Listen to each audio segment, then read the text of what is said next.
Welcome to the Castle Asylum pictured here in its heyday. First, we're going to check out these related buildings I found while looking for it. It turned out to be very overgrown, and sometimes locating a site when it's raining and you have no cell signal can boil down to involving simply following the trail of attached buildings to the property and zeroing in slowly. Unfortunately, this was once a huge area of attached campuses and buildings. These seem to be some kind of work buildings for the grounds.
We're going to continue down the path. It looks like this red door leads into another area.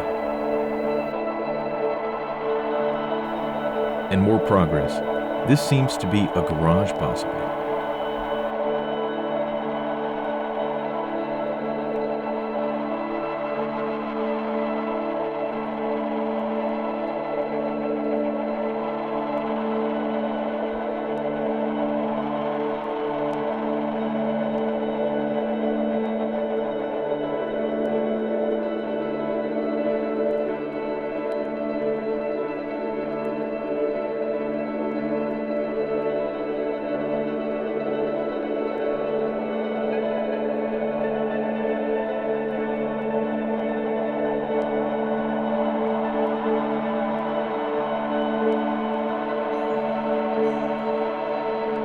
It certainly looks less inviting from afar.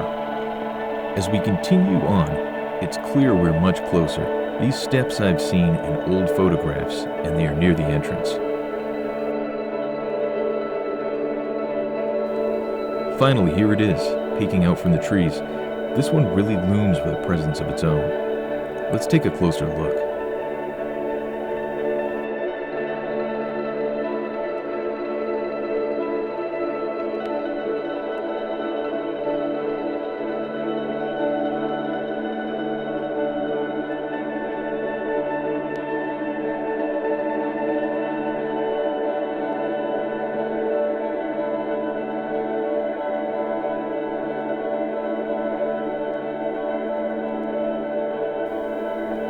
I've read over time some articles about the long sordid history here, and it's become infamous among asylums.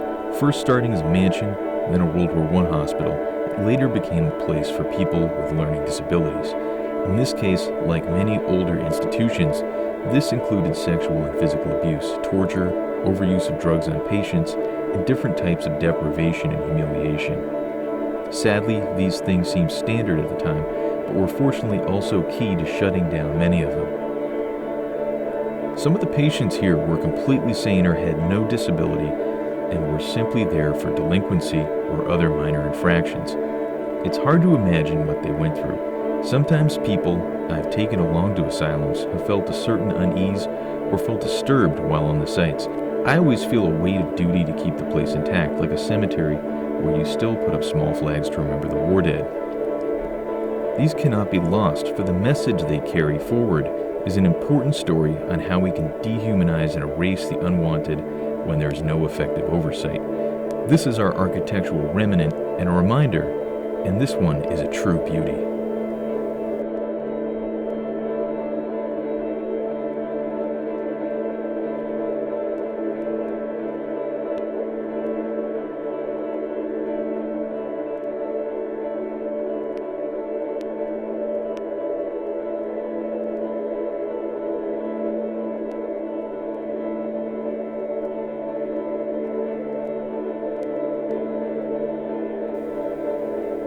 going to first start at the large entrance portico and then move along the sides.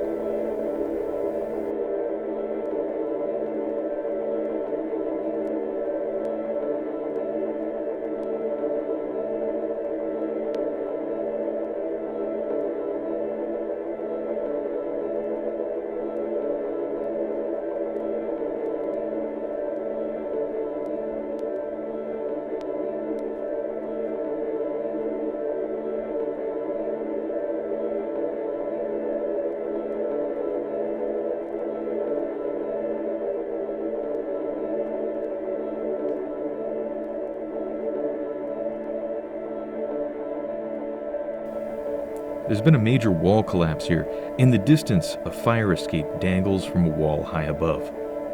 Less an escape and more a death trap.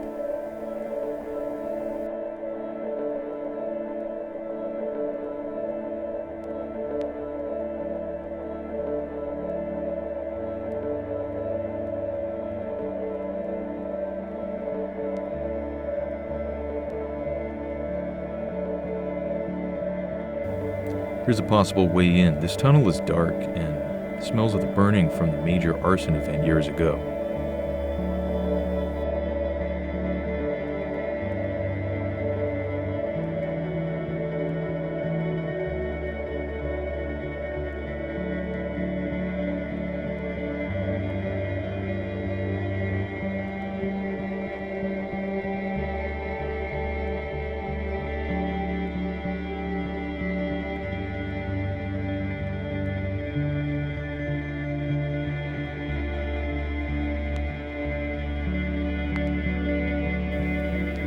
Sadly, it appears to be now filled with ash and rubble at the end.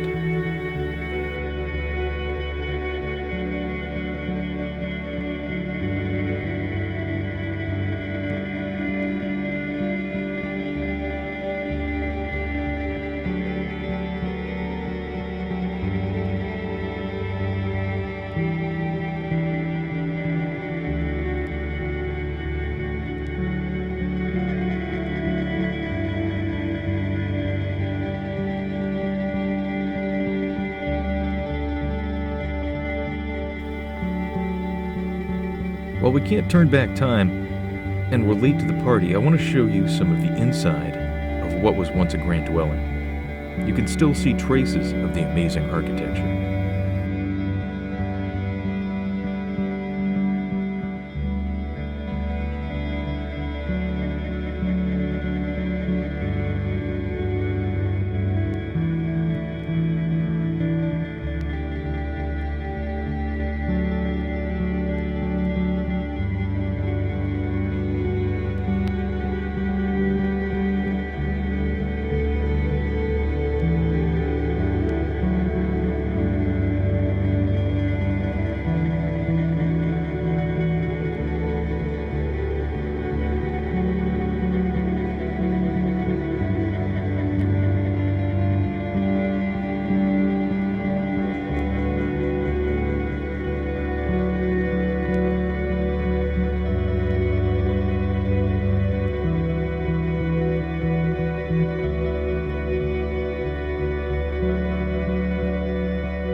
Here's the inside of the blocked-off main entrance.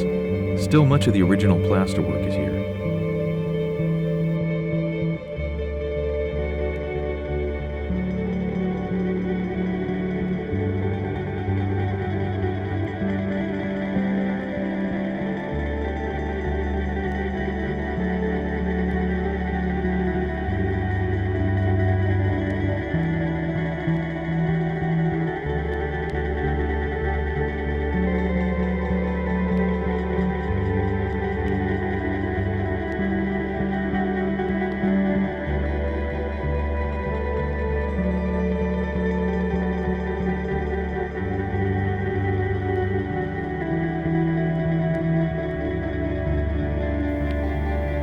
for a bit of the remaining interiors, this area looks to be some kind of shower or gyms.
A castle mental asylum. The very idea seems like something out of a horror film, a video game, or a writing trope of some kind.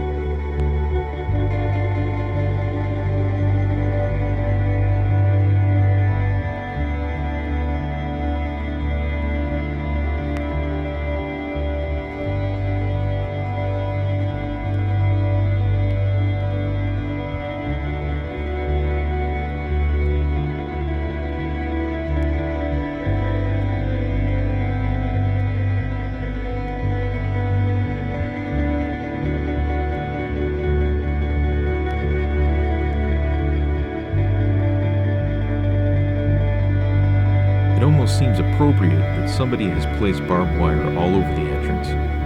Let's see what's left in the rooms inside.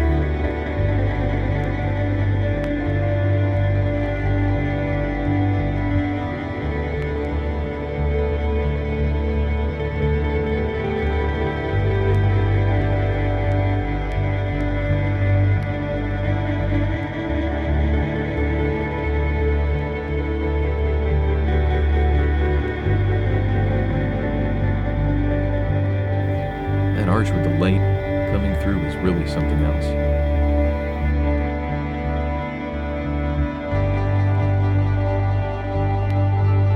Looks like a small burned room with some kind of patient seat.